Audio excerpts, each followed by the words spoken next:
Ladies and gentlemen, you are stunned, you are shocked, you are outraged, yet disappointed. The United States banned South Africa from next year's G20 Summit. Headlines are screaming, social media is exploding, the talk radio shows are getting fiery, politicians are shuffling their papers like they've just been hit with surprise eviction notices. But I have to ask, why are you so shocked? When you play with fire long enough, when you throw jabs and insults at global powers, when you align yourself with those who despise your allies, when you call the biggest global superpower a villain of history, why are you surprised when that power says no thanks? You are acting like we didn't make this happen ourselves. You are pretending this is a tragedy, but in truth, this was not fate, it was logic. It was a reaction, a wake-up call. I mean, you really want to get to when we dropped the diss track on the world stage. South Africa over the past few years has often acted like the guest at a dinner table, but only instead of bringing food, he threw accusations, threats, and lawsuits. We filed a genocide case against Israel in international court.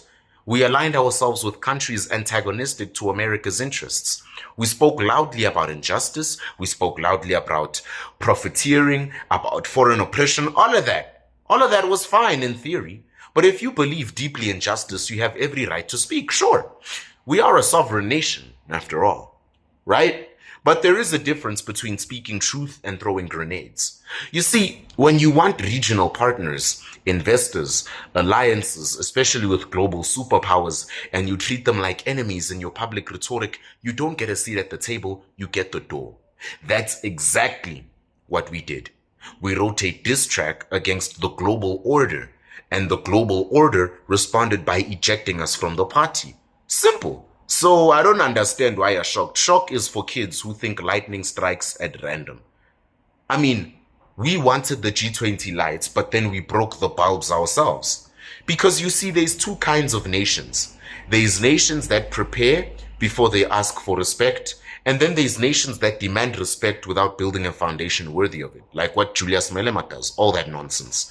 South Africa fell into the second camp. We demanded to host the G20 Summit. We dressed the hall, we draped flags, polished speeches, flashed the smiles. We called it a moment of pride.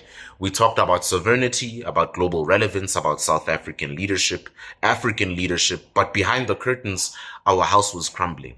Load shedding still rules like a kingpin warlord. Corruption scandals pile up like uncollected taxes. Crime rates climb while police stations look like abandoned hospitals. Judiciary commissions unraveling secrets that smell like long-time rot. You've got economy that is sluggish, youth that are unemployed, communities that are distrusting the state. We demanded global applause. For what? For a performance the world recognized as an amateur hour? No wonder global powers skipped the show. Not because they're evil. No wonder the USA closed the door on us, because you don't throw a premiere for a show whereas you don't qualify for it. We don't even run our electricity grids properly, and then we want to be at the high table of world leaders. Actions have consequences, especially in diplomacy. I mean, diplomacy isn't built on loud speeches or moral grandstanding. It's built on trust, predictability, shared interests, and most of all, self-discipline. So when a country behaves with impulse, aligning suddenly with aggressive regimes, calling out allies at the UN, leveraging global reforms and forums for emotional allies rather than constructive deals, they signal to others that they are unstable. No investor wants to invest in that. No ally wants to depend on your word because you suck. No summit wants to give you a seat if you turn around and stab them anyway.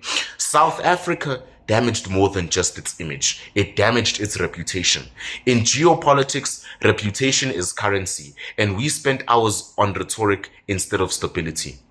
We politicized our pain, and the world refused to sponsor it for once. I mean, there are valid grievances: inequality, the land debate, injustice, racial tension, social inequality, GPV, historical scars that never healed.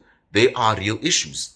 They all are. But instead of building systematic internal reforms like policies, social justice programs, improving the justice system, economic recovery, we turned pain into politics. We yelled to the world about how much we suffered, expecting a foreign bailout, expecting someone to save us. That's like burning down your own house and showing photos to neighbors expecting rent.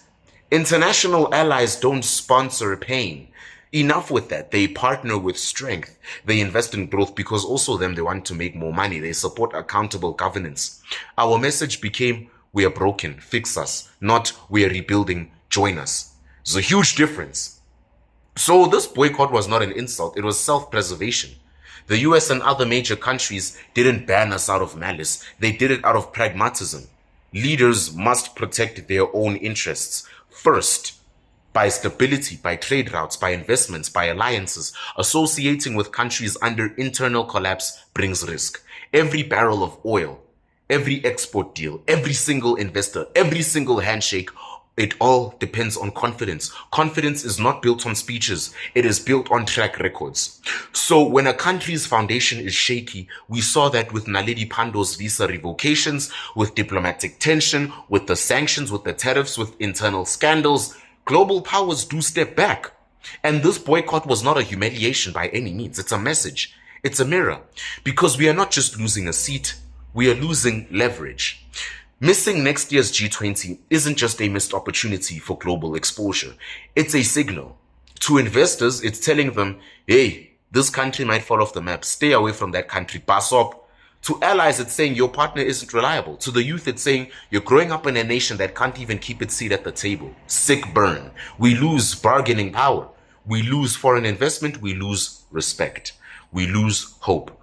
All because we chose to shout instead of build. Internal collapse doesn't get fixed with external attendance. I mean, let's be clear. No global summit ever fixed a broken water system. No international handshake ever fixed an electricity breakdown.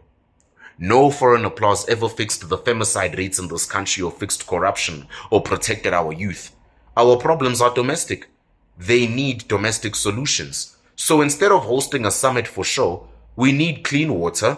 Instead of lecturing foreign powers, we need actual safe neighborhoods because we love to talk about bullying and safety. Instead of flashy speeches, we need real education, real jobs, real justice. Instead of looking outward, we need to look inward, inside ourselves. As above is so below. Because truth doesn't travel with passports, it grows with reforms. If we want back in, we must actually change. South Africa, do you want to be next year's G20? Okay, then stop begging. Simple. Start fixing. Fix your energy. Make electricity reliable before calling yourself sovereign. Fix your governance. Hold corrupt officials accountable before inviting foreign investors. Simple. Fix justice.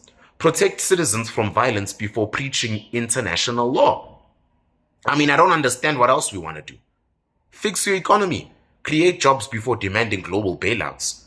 Fix your reputation. You must show consistency before expecting respect. Then and only then, you walk into a summit room as equals, not as victims, not as beggars, but as partners. Because nations don't earn respect by whining, they earn it by walking the talk. So the mirror we are looking at is the harshest judge. The US ban on South Africa's G20 attendance is not an insult, it is a reflection. A reflection of our failures, a reflection of our choices, a reflection of our misplaced priorities. Our theatrical diplomacy while domestic firestorms rage. We can shout it's not fair all we like at the world, but the world isn't what failed us. We failed ourselves. If we continue acting shocked, complaining that the world abandoned us like we never saw this coming, we will remain children expecting pity. If we want any ounce of respect, if we truly want influence, if we want a little seat, we must rebuild from the ground up. No more speeches, no more protests for foreign votes, no more global posturing, just truth and real action, real reform, real results. Because the world doesn't care about your history, they care about what you build tomorrow. So if we want that tomorrow, we better start today.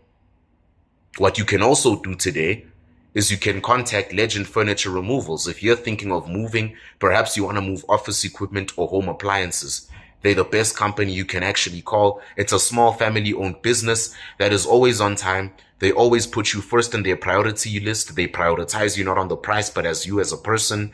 So whether you work with office equipment, whether you want to move from different houses to houses, they work on different places, but based in Pretoria. Contact the description below. Legend Furniture Removals, the sponsors of this video. Amazing people. This is the Summer Sambit, and like always, I'll see you next time.